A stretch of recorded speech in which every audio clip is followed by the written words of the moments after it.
I got it. I'm a professional. Yeah. 5, 6, 7, 8.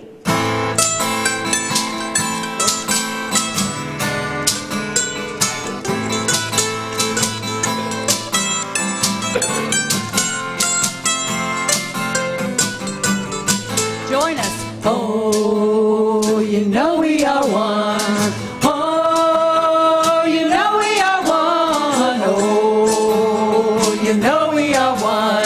We just come separate 'cause that's more fun.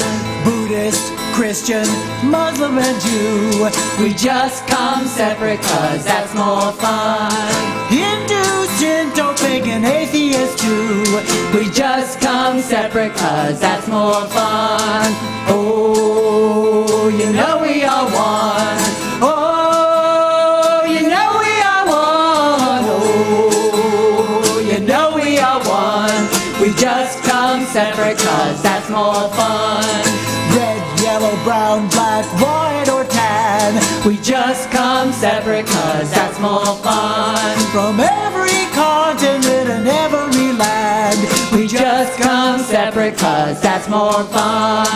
Oh, you know we are one. Oh, you know we are one. Oh, you know we are one. We just come separate 'cause that's more fun.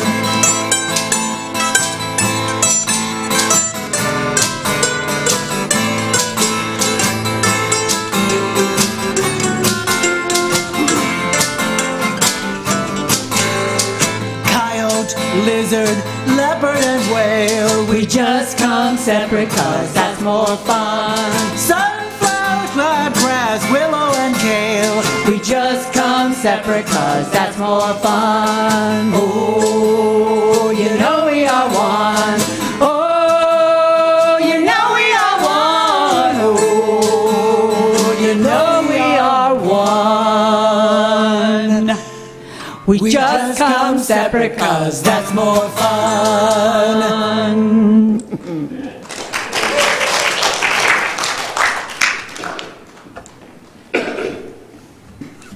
Thank you all so much.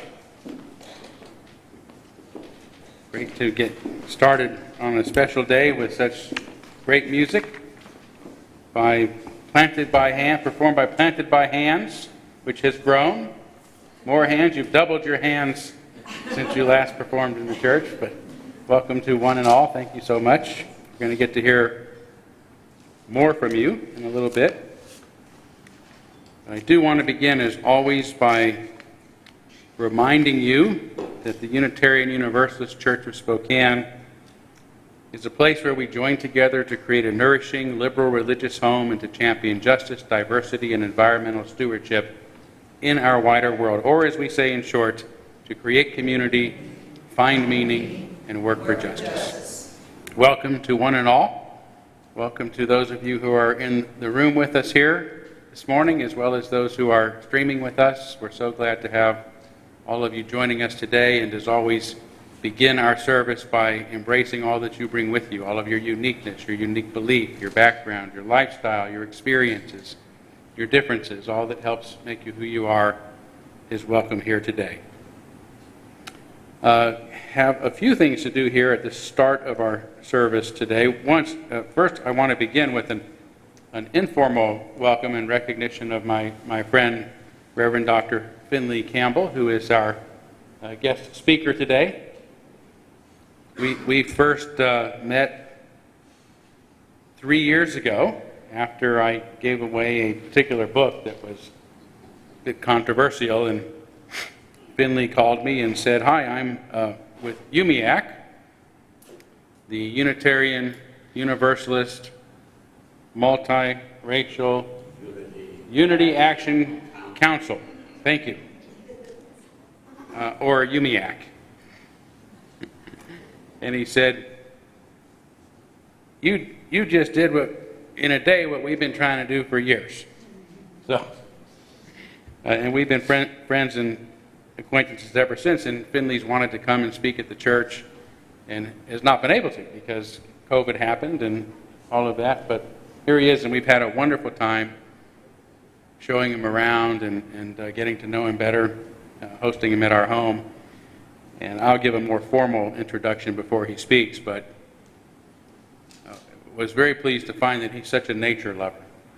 I took him to some of the beautiful places right around our own community here, the Bowl and Pitcher and the Long Lake Dam and Falls and some other places. And so he just fell in love with the area, so which is why a lot of us love it here too. So welcome. We're looking forward to hearing from you. And I'll give you a more formal introduction in a bit. I want to also invite our board president to come forward and give a special announcement this morning.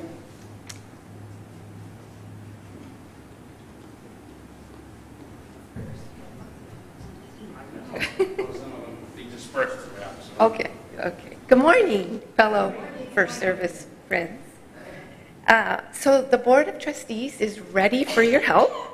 On Sunday, April 24th, following our second service at approximately 12:30, we're convening our special congregational meeting to vote on our proposed amendments to our Articles of Incorporation and our revised bylaws that we've been working on. The final proposal documents and the explanations of each of those have been sent to all church members via your email address on file. These documents are also posted in the Sun if you're interested in getting them from that direction, and hard copies are also available for you for your reading pleasure in the Friendship Hall, although I haven't scouted them out yet, but that's on my to-do list soon. Board members are represented at both services today and next week and available to answer any questions you might have about this meeting. You can identify us by our red ribbons on our name tag if we remembered them. Dick did. We need a quorum present at this meeting, so we really need your attention and would appreciate your attendance at that. This is going to help us conduct our important business regarding our governing documents of our church. So your attendance, your attention, and hopefully your support in our work is greatly appreciated.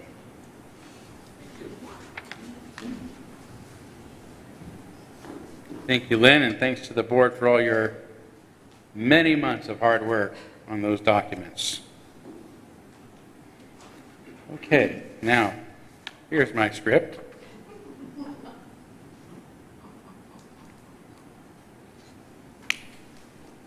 Now a message from our generosity team.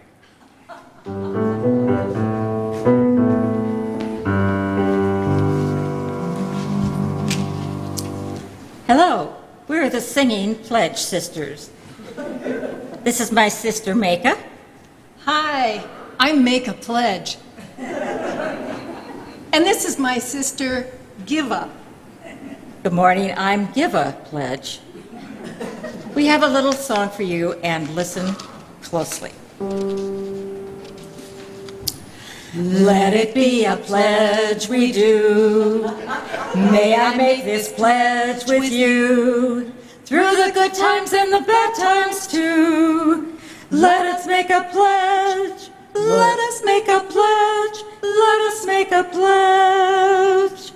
Learn to follow, learn to lead. We hope that you may fill the need. So your conscience you must heed. Let us make a pledge. Really, we do love this church. Let's not leave it in the lurch. In your wallets you must search. Let us make a pledge. When you think of the amount, make it something that will count. Take it from your bank account. Let us make a pledge. Let us make a pledge. Let us make a pledge. When it comes to push or shove, we don't count on what's above. We always try to stand for love.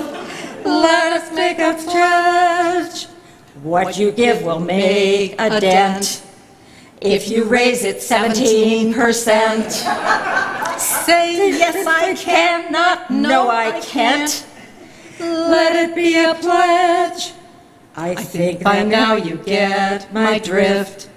Give your church a welcome lift. Do it when you make your gift. Let it be a pledge. Let it be a pledge. Let it be a pledge.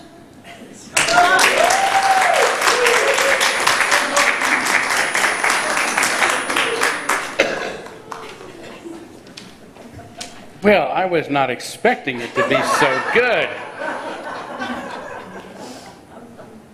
Yes, fun encouragement to pledge during this month, which is our stewardship campaign. I'm off script a little bit. But it does say, after the applause dies down, Todd. You're making that up. I'm not. And it's not just 3 dots, it's about 27 dots. So you're expecting a long applause. Okay, the generosity team will be at a table at the back to answer any questions you may have about our pledge drive following today's service. So thank you all, that was very fun. So let's take a couple of moments now to greet one another. We've had a busy start to our service already, but it's such an enjoyable part to be able to say hi to our friends and to make some new friends along the way. So if you are joining us for the first time, please don't be shy. If you're streaming with us, feel free to shoot me a text or somebody a text letting them know you're thinking of them.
Right, and I hope you'll stay after our service for continued conversation. And in fact, Finley will be in the back if you want to sit down with him and talk more about what he's up to and UUMUAC and all that stuff. But we are going to move forward now by lighting our chalice, which is magically lit because I'm the lay leader. So, but it is again the symbol of our unity and our solidarity, of our openness and our inclusion, of our community and our individual uniqueness. May this small flame be our offering of warmth to those who are cold and alone, and a light to those in darkness. May it be a flame that ignites justice in our world and a beacon of hope to those in need, and may it reflect at least a spark of truth wherever truth has been lost, and cast a healthy shadow of doubt wherever it's been found.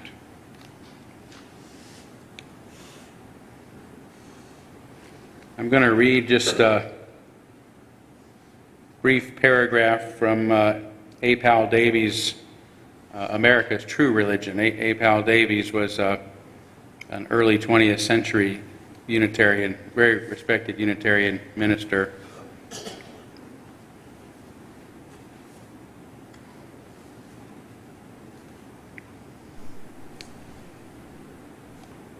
If it were possible for this chapter to tell in sufficient detail the story, which there is space only to outline and review, it might be called The Acts of the American Apostles. In such a title, there would be neither exaggeration nor sacrilege. If the American apostles were heretics, so in their own day were the early Christian ones. To the Jerusalem hierarchy, St. Peter was an infidel. To the Roman authorities, St. Paul was an atheist. And if these appellations were unjust in the case of the original apostles, they are equally so applied to their American counterparts. The reason for this instant recognition of the universality of the new world faith is very simple. It is universal. The Declaration had not said that all Americans were born free and equal, but that all men were. The equality of human rights was not asserted for one nation alone, but for the entire human family. And the faith that had given rise to these claims was also and necessarily universal. How it came to be, so we have already seen, and that it was so from the time of its emergence. Religions of fear with the exclusiveness, tribal, racial, ritualistic, creedal, that fear produces were being challenged by the higher religion, the religion of a common faith, a common yearning, a common liberation, a common hope and purpose, leading to freedom and brotherhood without exclusiveness.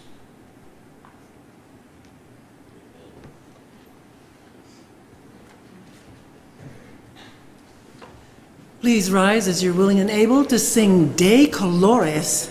It's number 305 in your hardback hymnal, or you may access the screen.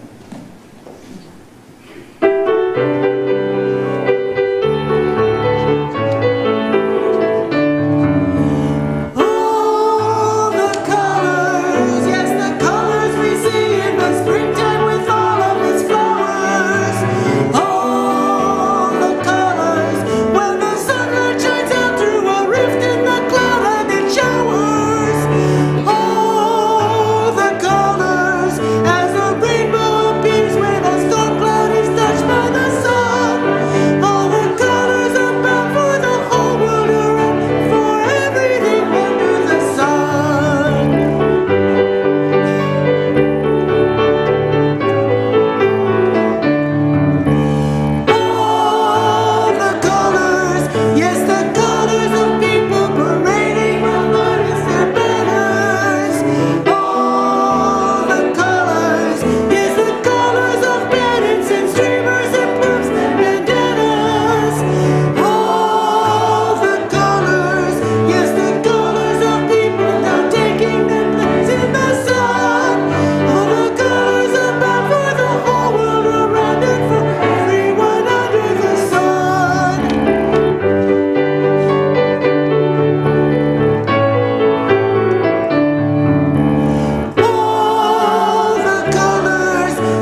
It is now time to kindle our candles of care for those who are most on our hearts and our minds this morning.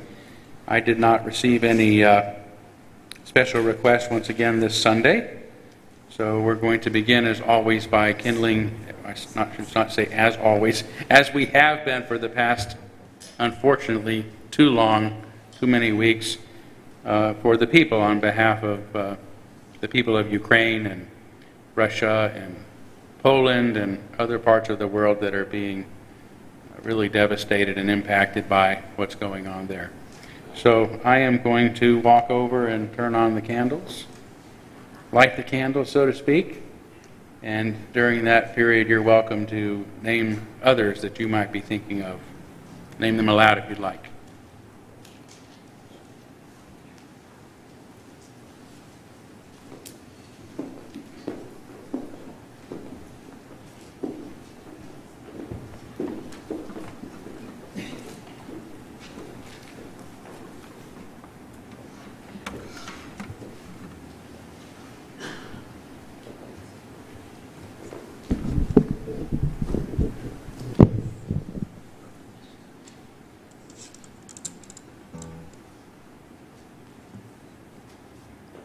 Those named aloud and those embraced in our silence and all those who are suffering in our world at this hour, we hold in our community with compassion.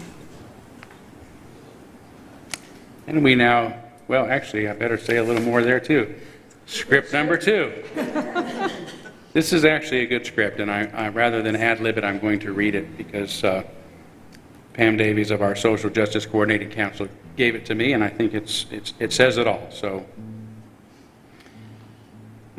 Our special collection is, of course, on behalf of the Unitarian Universalist Service Committee, which, by the way, is an independent organization, for those wondering. Independent from the UUA, that is. Since our beginnings serving refugees displaced by Nazi aggression during World War II, UUSC has been called to respond to unexpected crises and provide resources to communities whose needs are urgent and access to aid is limited. Donating to UUSC's Emergency Response Fund ensures UUSC is always ready to provide relief, including our developing work to protect the rights of refugees fleeing Ukraine right now. The Service Committee's first step is to send emergency relief funding to groups who are working on the ground in Eastern Europe. They will happen quickly as the Service Committee has existing partners in the area from our Syrian refugee work. This includes partners such as the Hungarian Helsinki Committee, who are already responding to the current crisis by providing free legal assistance, counseling, and representation so that the Ukrainian asylum seekers receive temporary protection immediately. And just as the Service Committee is being called to aid those impacted by the crisis in Ukraine now, their commitment to their partners facing displacement and violence in other parts of the world, such as Haiti and Burma, remains just as strong as ever. They recognize that systems of violence and oppression intersect, and that what affects one affects us all. They also know how important it is to look to communities that are often overlooked when tragedy strikes and center the needs and experiences on those impacted most with those resources. So obviously they're paying attention to a lot of existing need in our world, including the pressing needs that are occurring right now. And I know our congregation has supported the work of the Service Committee many times over the years, and that you'll want to do so again this morning. So as always, I thank you in advance for your generosity as we now gratefully give and receive this morning's offering, which helps sustain this community and our mission to the larger world. 5, 6, 7, 8.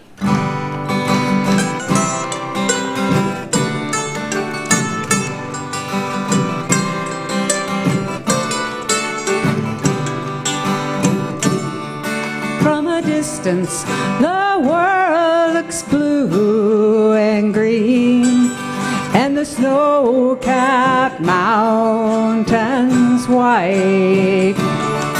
From a distance, the ocean meets the stream, and beneath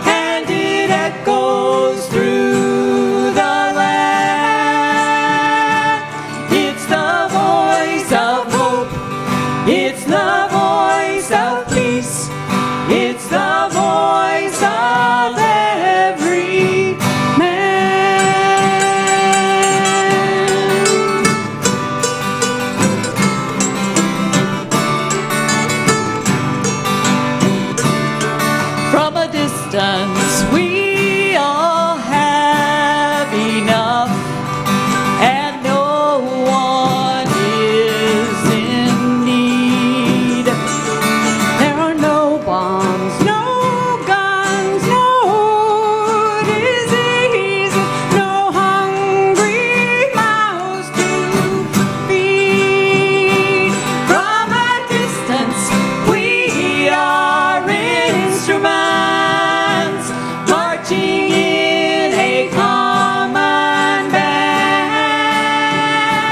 playing songs of hope, playing songs of peace, playing songs for every man.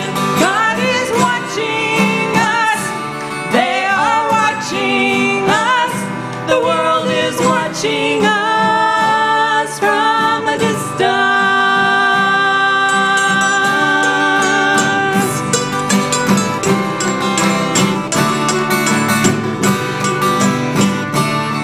From a distance, you look like my friend, even though we are at war. From a distance, I can't comprehend what all this fighting's for. From a distance, there is harmony, and it echoes through the land. It's the hope of hopes, it's the love of loves, it's the heart of every man. It's the hope of hopes, it's the love of loves, it's the heart of every man.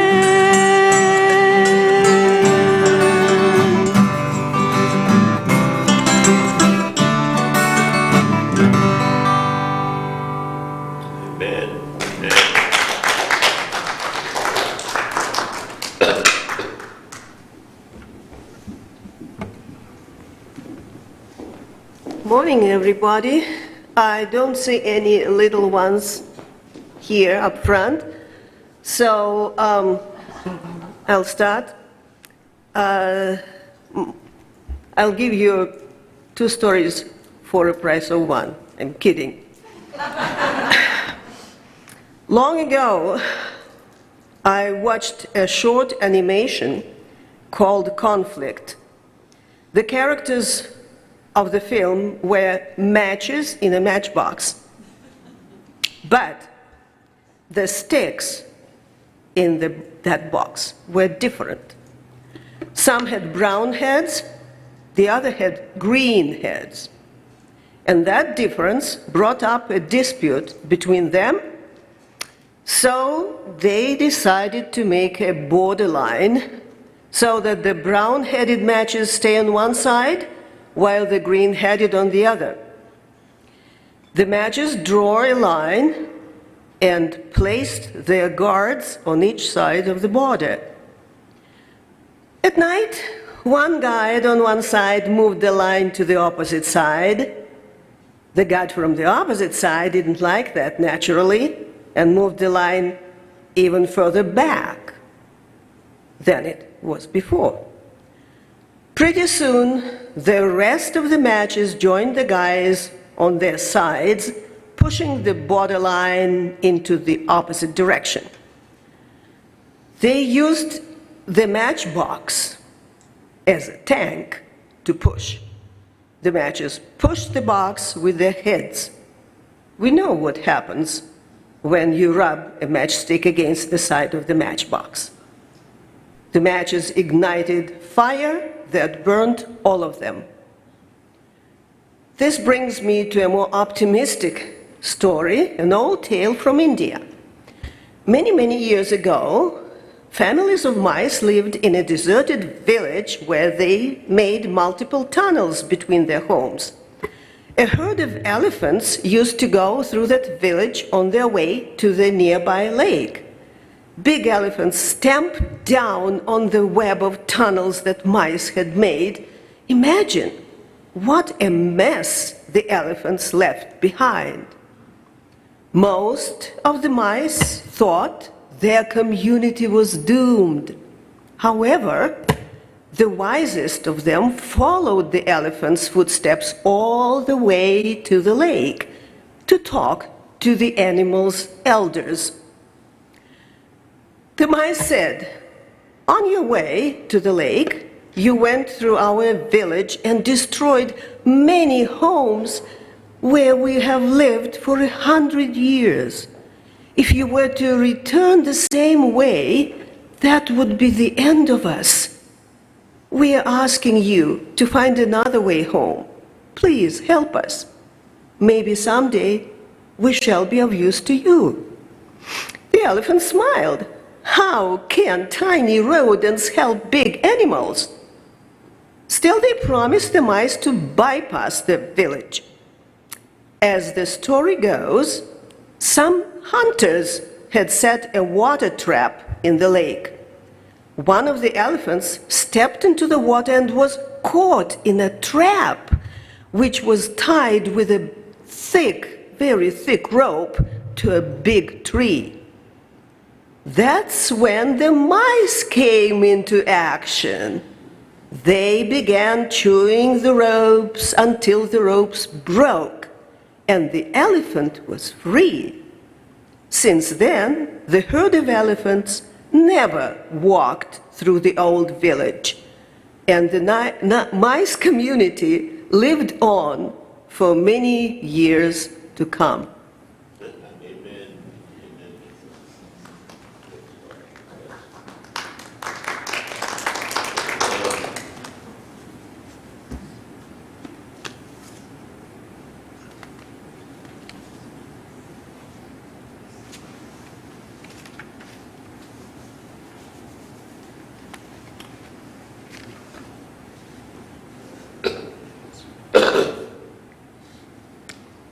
Rather than having our meditation today, I'm going to go right into our readings so we can give Dr. Campbell plenty of time. And this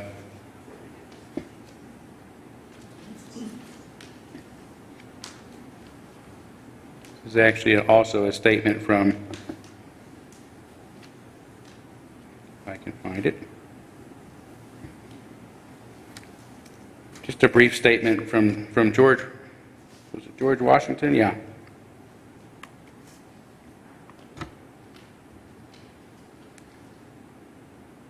Of all the animosities which have existed among mankind, those which are caused by differences of sentiments and religion appear to be the most inveterate and distressing, and ought most to be deprecated. I was in hopes that the lightened and liberal policy which has marked the present age would at least have reconciled Christians of every denomination so far, that we should never again see their religious disputes carried to such a pitch as to endeavor the peace of our society.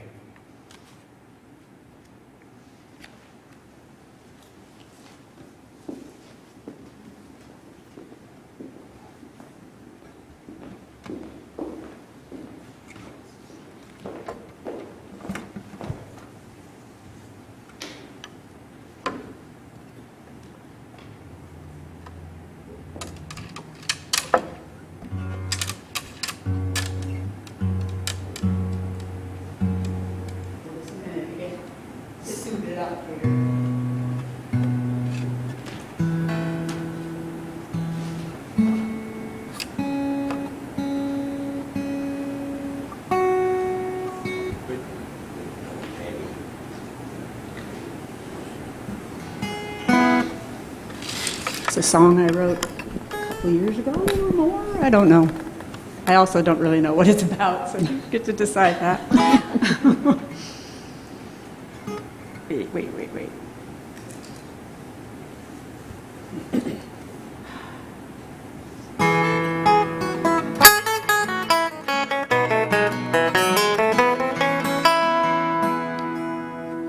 I walk along the the shore to watch the seabirds soar. Listen to the waves caress the sand. Whether it's rough or calm, those birds keep circling on. Ancient steady sentinels over land. A single drop of dew shining on a leaf brand new, reflecting every wander around. Grass, sky, and clouds, our hopes, our fears, and doubts, reflected in a sparkling tiny round. If I could fly, open wings and circle high, consider from a broader point of view. Mountains chase the rivers, cross the plains to kiss the sea. We're only bits of stardust, you and me.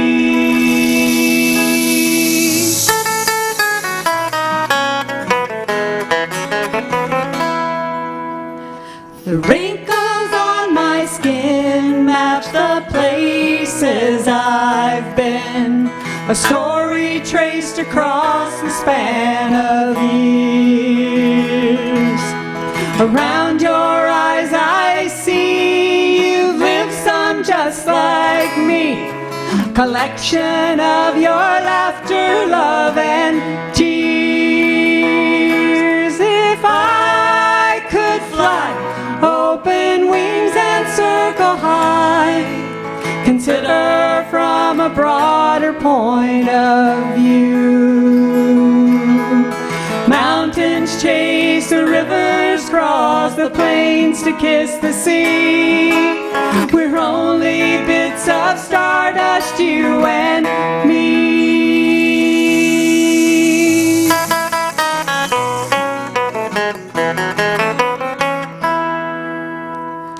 Every blade of grass, those birds, your dogs, your cats, living by the wisdom of their kind.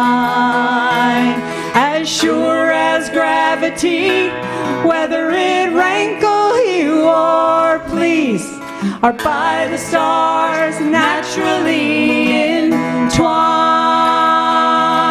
If I could fly, mountains chase the rivers, cross the plains to kiss the sea. We're only bits of stardust, amazing as can be. We're only bits of stardust, you and me.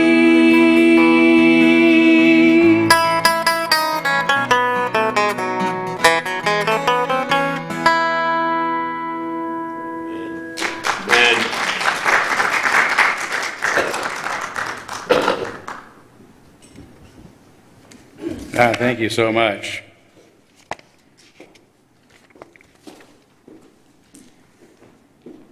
Our guest today, Reverend Dr. Finley Campbell, was born in Anderson, South Carolina in 1934. He told me I could give the year. Moved to the Detroit area when he was age 8 years old. He is the son of a Baptist minister, his father, and a school teacher who was also referred to as the pastoress in their church, his mother. Finley was ordained a Baptist minister in 1951. He attended the Atlanta University Center of Morehouse College, which was an integrated island in segregated Georgia. His experiences actually in integrated communities, it really came to define who he is as a person, which is why he started UUMUAC and is doing the work he's doing. He got a BA at Morehouse and an MA from Atlanta University, and eventually his PhD from the University of Chicago in Anglo-American literature with an emphasis on socio-political issues. And he told me, just in case anyone doubts his blackness, you should know that he is, because some do, that he has been the acting minister of education for the Indiana chapter of the Black Panther Party. In 1956, he went to his first Unitarian church in Atlanta, and it was desegregated, and people worshiped together. There was an intellectual sermon, and even questioning of the sermon afterwards, which he found astonishing. To all of this to be in a church. And so that was the place for him, particularly because it was something where people of all sorts of differences could be together and worship together and become friends together and do lots of great work together. He was a professor of African American Studies at University of West Madison, and in 1992 he joined the First Unitarian Church of Chicago with his wife Bobby, and then founded UUMUAC in 2008, really in reaction to there being an all-black group in the UUA called DRUM, and an all-white group called ARE, Allies for Racial Equality. And he thought that there should be a group that was integrated, where there were people from both, or maybe even all sorts of differences coming together to work together. And for a long time it was accepted and was able to be an integrated part of the UUA, and then something changed in 2019. I don't know if you'll get into that or not, but so I give a warm welcome to a wonderful fellow, dear friend these days, the Reverend Dr. Finley Campbell.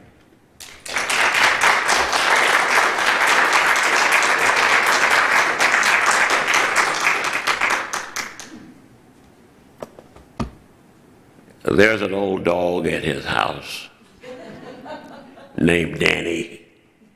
He's old. You can feel he's old. Kind of creeps around the house.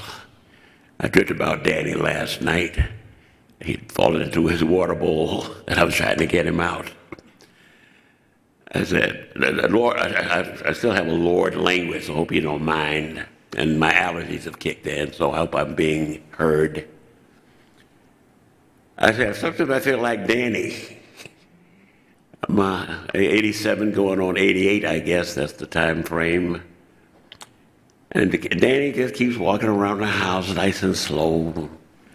And his back leg is not quite strong. But he keeps on doing it. He's doing his dog thing. I've been preaching one way or another since 1951. I was what they call a boy preacher. But God or history or the teleological imperative really grabbed a hold of me when I worked with the Black Panther Party. When you took your life in your hands, each time we got in a car to go to little small towns like Darlington, Indiana, and DePaul, big towns like Terre Haute. For the first time, I felt what commitment felt like. And from that time on, I've been on that journey. And when King got killed in 1968, and the Black Power folks were saying, good, he's gone. Now we can take over. And they had a plan not to let white people come to the funeral in Atlanta, Georgia. And I'm coming from the wake, his body laid out at Spelman Chapel. And one of the leaders of the Black Power group, his name was Professor A.B. Spelman, and he said, now he's gone, we're going to take over, and we're going to make sure that no white people come to the funeral, because they killed him. I said, well, we'll see. And we put together a multiracial group of people called the Black Action Committee. And we organized. We talked with white businessmen and black businessmen. We were lucky I had a TV show. We used that TV show to mobilize people. And by the time we got through, white folks, black folks, some brown people from Chavez Group all came to Atlanta to give homage and goodbye to Reverend Martin Luther King Jr. And I saw at that time the practical power of multiracial unity. And that fire burns in me ever since. So I thought I'd just add that to the list of things. Right now, we're going to commit an act of civil disobedience. You're going to get that stole. Up there. There it is. I'm not allowed to wear this stole, according to some members of the UUA power structure. I'm not an ordained UU, to make that plain. Oh, and by the way, I'm not the senior minister at First Unitarian Church. I went on trial because they said, well, you give the impression that you're the minister of the church. But I think I'll do a little act of civil disobedience. I'm not supposed to wear the stole according to them, but since we're in a liberal church, yeah, am I in a liberal church? We're gonna put the stole on. We're gonna put the stole on. Hi there. If you're watching the old video, here it is. My brothers and my sisters and my cousins, I'm so blessed to be here today. Actually, I should have paid you all for the privilege of coming out here. Spokane is gorgeous. It's amazing, a big waterfall in the middle of a city. I couldn't believe it. In Chicago, we just got this little, Chicago River type thing. And then going out to the place where the water just roaring through, an image of history, actually. He described how some scientists discovered a big old something happened in Canada and the waters came rushing down through here and carved out this incredible reality. There's a message there, but I don't want to talk too long because I know how you Unitarians are. You don't want to preach too long. I got 21 minutes, is that right? 21 minutes. I may take 24. You did get a Baptist up here. Palm Sunday 2022. Or here we go again to Jerusalem again. The struggle against racism in the 21st century and the anti-democratic fallacy of the neo-racist proposed eighth principle movement, a call to action for those committed to Unitarian Universalism. We are living in perilous times again. The chair of the Progressive Labor Party, one of my mentors, Milton Rosen, once made this prophecy and was confirmed recently by my barber, Abdul Karim, a Muslim brother, a real Muslim, not black Muslim. And the prophecy was this: a worldwide depression number 2 is coming. This was made in 1989.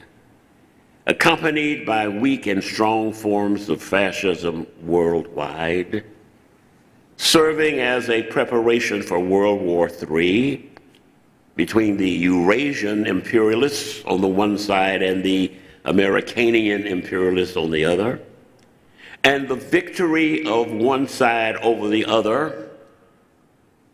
I guess if we say that the matchbox is taken over rather than the whole matchbox being burned up, like our beautiful story. I appreciated that story, my sister. One of the matches actually does win and takes over the entire box. The victory of one side over the other will determine, Milton Rosen said, and my barber concurred, the context for an international revolutionary insurgency against the victors. Whoever wins will only win for a time, for in God's own time, or in history's own time, finally, the masses of the world will wake up and recognize we're getting out of this matchbox and going into the broader world that exists. That's prophecy. That's the vision. In such a framework, I want us to consider the legendary image of Jesus entering Jerusalem to the cheers and acclaim of the oppressed masses of Judea. Palm Sunday offers us a compelling picture of what we have to do to prepare ourselves as folks committed to the 7 principles for this potential prophetic reality. If we are to be of service through all phases of this terrifying prophecy, and I hope to God or history or humanity, it doesn't happen, we still got to do the work. The purpose of Jesus going to Jerusalem was to clear out the money changers, clearing them out from the Second Temple, who had made the place a den of robbers and corrupt officials, concerned only about making money, making profit out of the religious beliefs of those who had to exchange their money to take part in required temple services. You got to pay some money if you want to come in here and kill a dove, or cut the throat of a sheep, or slash the heart out of a bull. You got to give us the money, and we'll help you exchange that money, and we'll take a little bit off the top. Required. He went there to cleanse out the temple. Yeah, the cheering, yeah, the palm leaves all over the place, yeah, the men and the women on both sides, each seeing in him a possibility of revolutionary change. He said, no, I got to do one main thing. I got to clean out this temple. Get these money grubbers out of here. Get these folks only interested in being religious because there's money to be made. $5.1 million worth of money. Palm Sunday, what a wonderful moment. Do you know there's another Palm Sunday that we who are multiracialists, we who are truly opposed to white supremacy should be proud of? Palm Sunday, 1865. Does anybody know what happened on Palm Sunday, 1865, that makes us Unitarians ought to be especially proud?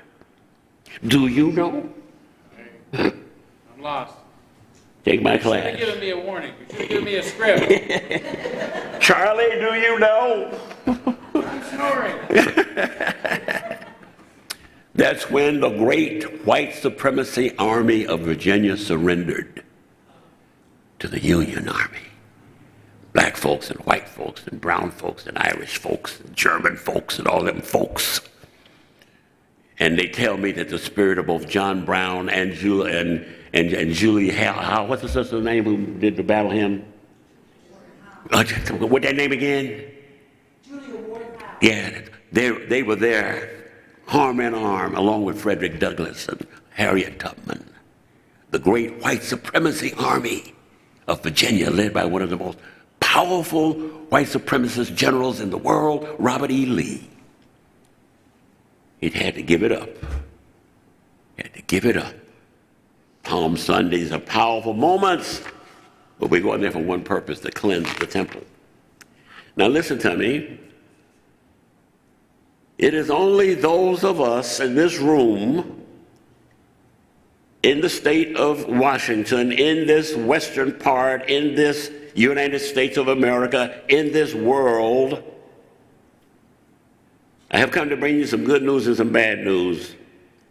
It is only those of us who fully appreciate the powerful complexity of the 7 principles who will have to be mobilized to oppose the corruption in the temple of Unitarian Universalism that I was introduced in 1956. A group of us black ministerial students from Morehouse College. We're going to go to a white Baptist church to see what our white Baptists did. Do they worship differently from us black Baptists? We get to the door, and immediately This is 1956 before the sit-ins and stuff. The deacons come to the door and say, what y'all want? What y'all want here? That we'll come to worship with our white brothers and sisters.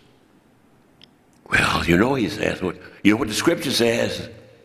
We must be separate here on earth, but in heaven we'll all be together. Now, you just want to go to you just want to meet some white people. There's that church down the street, those heathens. I believe they might let you in, but, you know, they're not going to go to heaven anyway. And that's how I ran into Unitarian Universalism. Expelled from my Baptist white brothers and sisters, welcomed by these heathens, Unitarians.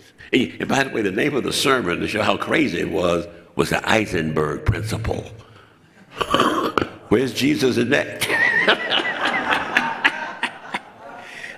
And we'll talk about that later. So we're being called to deal with this corruption that has entered into the sacred temple of Unitarian Universalist Association bureaucracy. And one way or another, we got to cleanse it in order to save the temple of Unitarian Universalism. Your work here, your decision here to keep this rascal, this heretic, who had the nerve to write a book giving his personal opinions about something, and you held on anyhow. I am so proud to be here today. I feel like, by the way, I can't even preach in my own church, by the way, anymore. That's the new word, anymore. Once upon a time, I was an accepted minister of UU. The idea of me wearing a stole was not a problem. But as this black power, black liberation, black lives distortion took over, we were caught in that process. Do you know the 7 principles? Have you had a good study of them? So I don't need to go through them detail by detail. All I need to do is to make a few key points about them. That first one is the dangerous one. Inherent worth and dignity. That's scary. We Baptists are taught, those who are refugees from traditional theism, no, you're born in sin and iniquity. In fact, before the earth was created, you were created a worm or a snake or whatever. Liberatory. What a great statement. Inherent worth and dignity. And yet these powerful forces that have taken over temporarily our leadership makes me look at, what's your name, sister? Sister Luba, and say, well, you have inherent lack of worth, inherent lack of dignity. You're fragile, you're privileged, you're a supremacist, you're a dumb fish swimming in a sea of white supremacy culture like a little dumb fish. No wonder we don't want you to be a part of our multicultural tradition until we fixed you up and woke you up. And even then it won't be enough. You work so hard to be acceptable to Blue and Smoo and Zoo. Work so hard. Am I acceptable now? No. You're still white. You're still white. But at least you know your place. At least you now know your place. These principles act as a glue that holds us together. Oh, I love that second one. The second one breaks us human. I love that one. We want to be human, equity and compassion in human relations. The way we take care of our children, our husbands, our wives, our friends, our neighbors. The fact that we see interconnectivity with our individuality. Then that fourth and fifth principle, the free and responsible for search for truth and meaning. That's the scary one. Free. I am free. I can proclaim any damn thing I want. The world is flat, there is no climate change, and every black person is inferior to me. Well, oops, it adds a second. Responsible. Oh. Responsible. Oops. You mean I've got to kind of prove these assertions? I've got to kind of give you some definitions of what I mean? Then I have to give you at least some evidence, some proof? Free and responsible. The new ideology that pours out from the UU headquarters, you're not free. Because if you tell the truth, you might hurt somebody. No, I don't care how responsible you are in the telling of the truth. If I claim to have been harmed by the fact that you called me a liar when I was one, a thief when I did steal, or a murderer when I did murder, well, you harmed me by making me face up to some realities. And that fifth one, the right of conscience and the democratic process. We have been expelled and banned with our little group. I am no longer allowed to teach the Eisenberg principle at First Unitarian Church of Chicago because they were afraid I might bring in some multiracial unity stuff. The Board of Trustees wrote a letter to UMAC. We will not rent you facilities. We will not advertise your programs because your ideas about race are not ours. Oh, by the way, there was no vote on it. There was no democratic decision on it. There was simply fiat. Fiat. You will not be allowed to use our facilities because your ideas are not our ideas. Well, wait a minute. Isn't there supposed to be a vote on this? A democratic process. Oh, yes, I have right of individual conscience too. If I really think that teaching multiracial unity is terrible, then I will not go to the class. Isn't that amazing? If it really violates my conscience, I'm not going to go to your class. No, we got to hold. Well, there may be weak-minded people who would go to the class. So let's vote to ban it. Sixth and seventh principles interface with each other. In light of the NATO-Russian conflict, and my heart goes out to my sister, who lives in all those worlds, we went and had not a demonstration, but an act of solidarity with our Russian brothers and sisters in Chicago at the little restaurant. It was called the Russian Tea Room. And the racists on the other side were telling people, well, they make phone calls, we're going to destroy your restaurant, you're just a Russian spy, you're just following Putin. And so black and white went to this Russian tea room in downtown Chicago. Had a wonderful meal with borscht and funny tasting stuff called caviar. I'm lying, I didn't have the caviar, too expensive. And they were so grateful that we came. And he said, look around the room. We have Belarusians in this room, we have Ukrainians, we have Russians, and we have you Americans. World community, 6 and 7. World community, that's scary. I never thought about world community much when I was dealing with the 7 principles. I like to see the 7 principles as how we, negotiate the agony and the pain and the tension and the stress. I'd like to see the 7 principles as a sort of not only these broad pictures of voting and conscience, but also that question of how do I live, how do I survive day by day, how do I handle what's going on at work, but not work, whether I'm homeless, I have a house, all the things that the system has put upon us.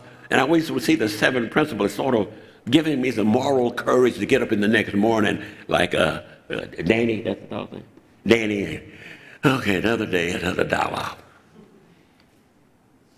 But this 6th principle, it smacked me in the face.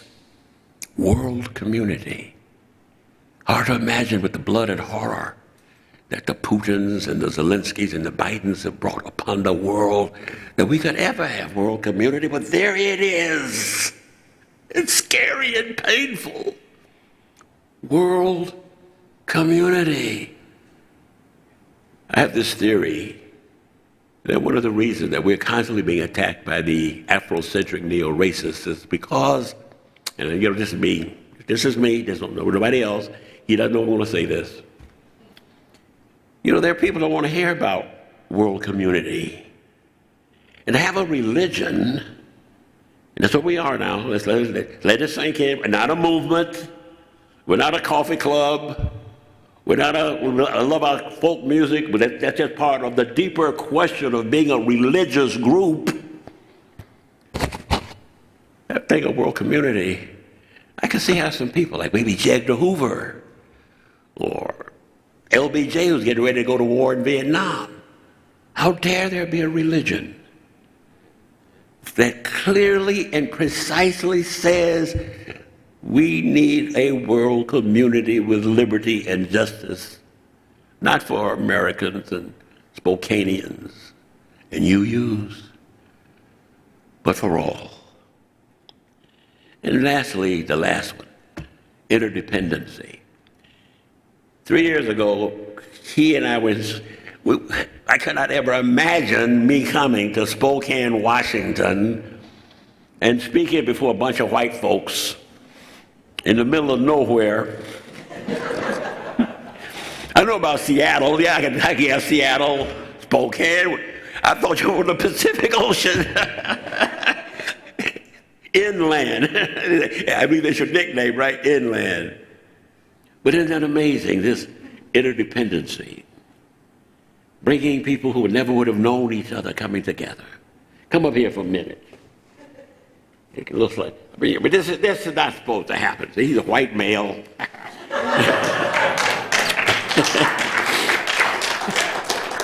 Sit down. I've adopted him as my younger brother because I found out he was in his 50s and I'm in my 80s, so I can tell him things. Those principles, they are enough. That's all we need. Now, if you want to get into dismantling racism and all that stuff, we can argue about how to do it, but that's a call to action. That's not a principle. We could argue with our blue people. We argue over how to do it. But the principles energize us in doing it. How much time, right? What's the time? How many time? You got about 21 more minutes. Ex-Baptists are worse than real Baptists. So here we stand on our way to Jerusalem again, and that'll be in 2022 General Assembly in Portland, Oregon. I want you to join us there as we go to attempt to cleanse the temple, because as Jesus pointed out, if the temple is not cleansed, it will be destroyed. So how do we manifest this vision? We have to embody it. We just gotta, now, let me be careful, let me walk very gently.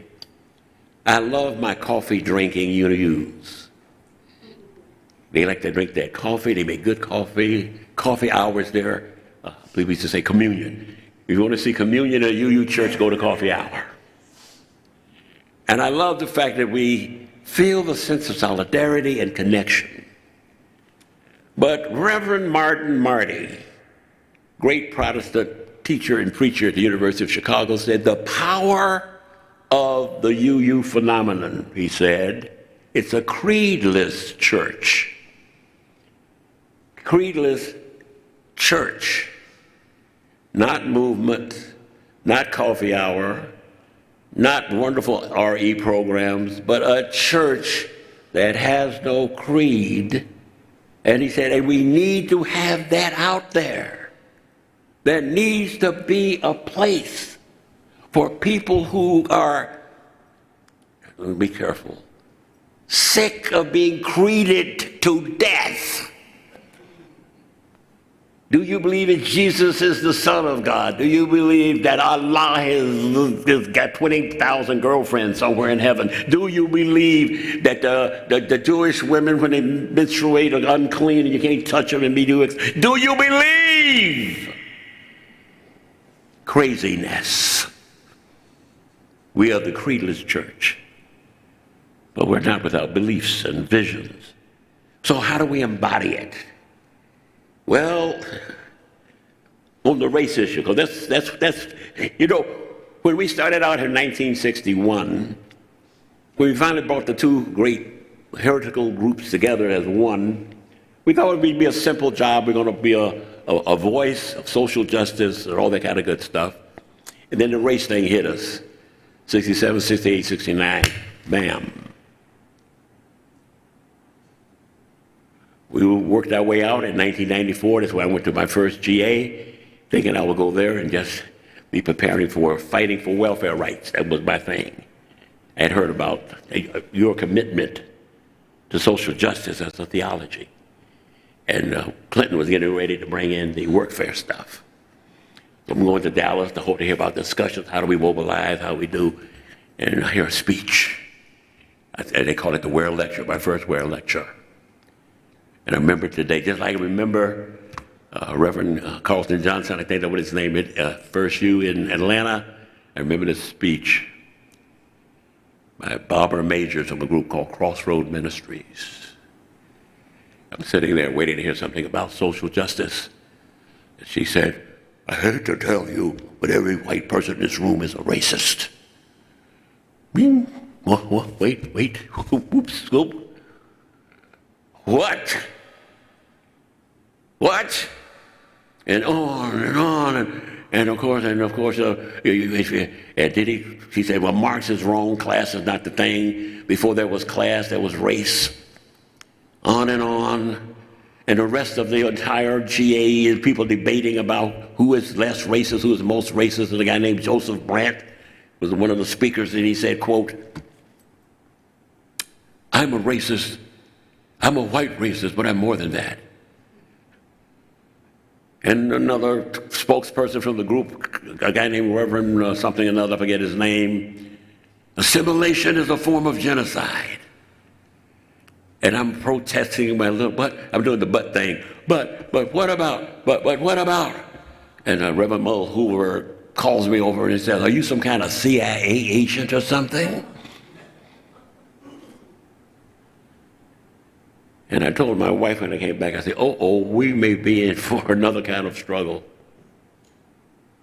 So we thought we could raise our voices within that framework. We wanted to embody those principles. We wanted to embody it and say, hey, these 7 principles gives us a way to work our way through these discussions. All we have to do is debate and argue and put forward your idea, put forward my idea. The embodiment of the 7 principles is engagement, is dialogue, it's discovery through interaction. What old Karl Marx called the unity of opposites. And from that synergy we get truth. So we embody these principles. We gotta, and I'm sorry your friends left the church. I'm sorry they felt so alienated from this process that they had to form something separate when they could have been together working on some common issues. I'm so sorry that the Inland UU Church, whatever their name is,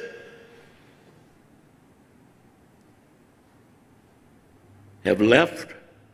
But we must be like the trees that are planted by the waters. Don't let them bully us. Don't let them push us around with excommunications and slanders and lies and bannings, misleading us with guilt-tripping assertions and the old black power rhetoric and manipulated statistics and one-sided history. In other words, we fight back as you have done here. You who stayed, you who remained, you are the true heart of our religion. We fight back, empowered by the 7, doing the contradictory work of social justice, especially the long, hard task of really dismantling racism by dismantling the system of inequality which gave it birth. I must close. What is the nature of these money changers who have corrupted the vision of Unitarian Universalism? There are those who are UUs only for the money, for the $5.1 million in unaccountable funding they receive from their dupes and or co-conspirators. They are the ones who are not interested in the history of Unitarian Universalism, only interested in their personal relationships with friends and acquaintances that they meet at UU Coffee Hour, and therefore are not truly concerned about the deeper questions of our survival as a religious organization.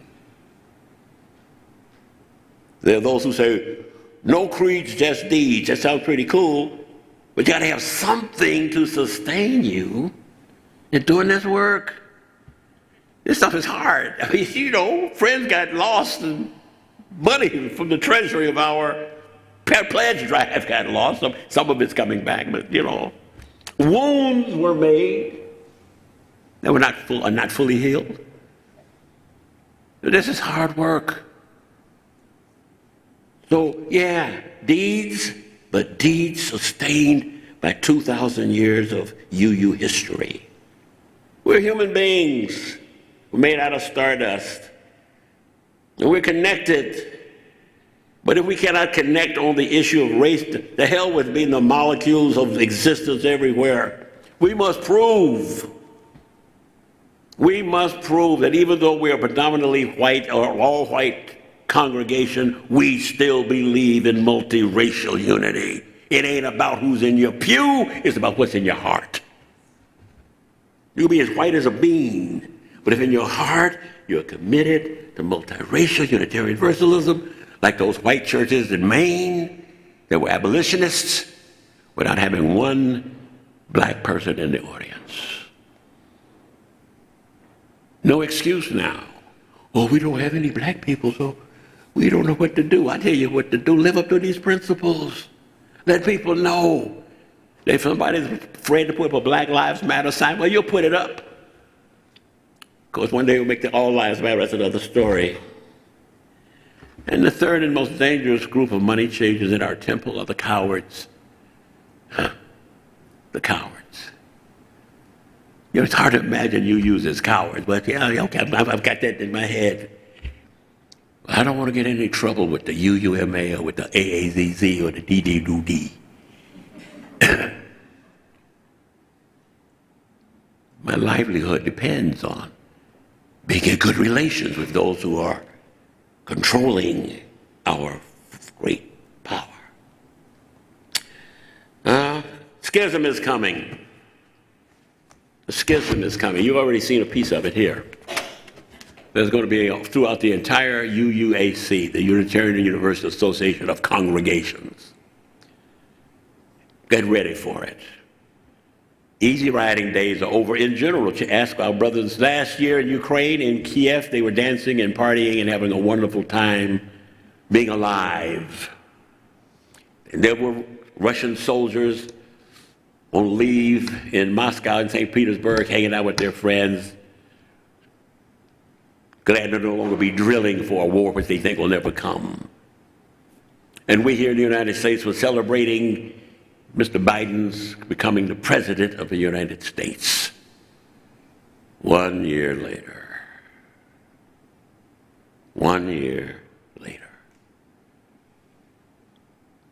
If you look way over there past those hills, you will see the glow of a forest fire reflected in the clouds. And you can make two decisions about that.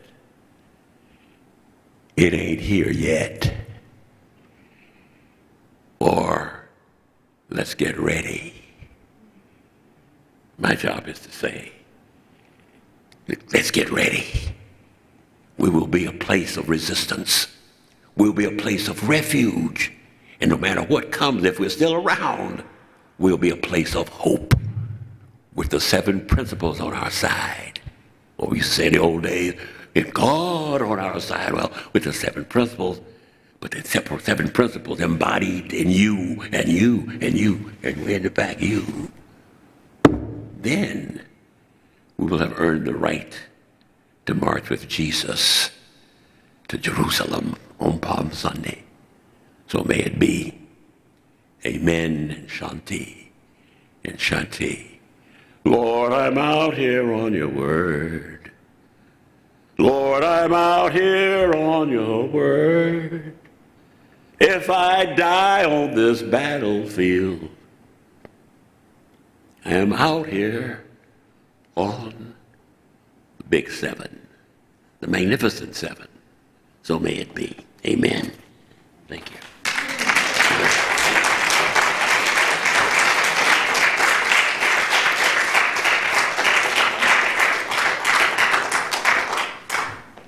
Well, that was well worth the extra time. No, and you're well worth the extra time too. So come on up and get ready to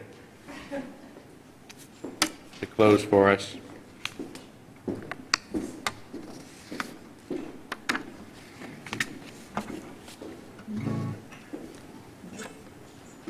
Please rise as you're willing and able and join us in singing We Shall Overcome.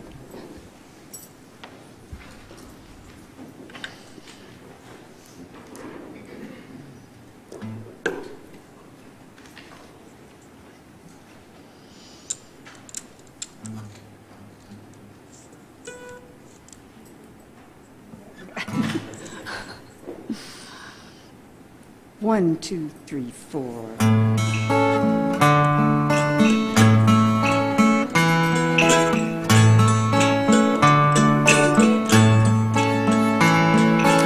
We shall overcome. We shall overcome. We shall overcome someday.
addition, the words of Abraham Lincoln. Let us readopt the Declaration of Independence, and with it, the practices and policy which harmonize with it. Amen. Blessed be. Salam alaikum. Shalom.